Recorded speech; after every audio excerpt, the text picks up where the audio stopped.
Folks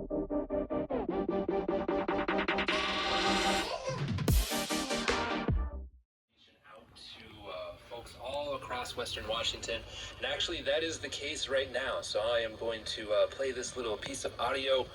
It's an emergency alert for a child abduction emergency.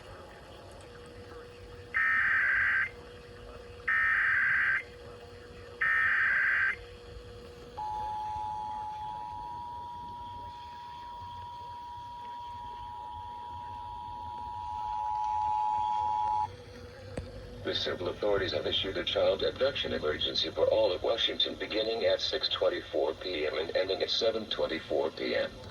The Washington State Patrol, on behalf of the Spokane County Sheriff's Office, has issued an Amber Alert for an 8-year-old black female named Gloria Kinsey. Victim is 4 foot 6 inches tall, weighs 100 pounds, has black hair, brown eyes, wearing tan jeans, white shirt with Jesus in cursive, jean jacket, pink tennis shoes, and hair in a bun. They were last seen on March 25, 2025 at 15:30 in the company of Reginald Kinsey, a 40-year-old black male who was 6 foot 1 inches, weighing 200 pounds.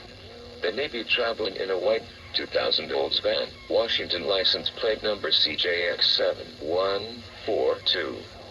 If you have information, please call 911.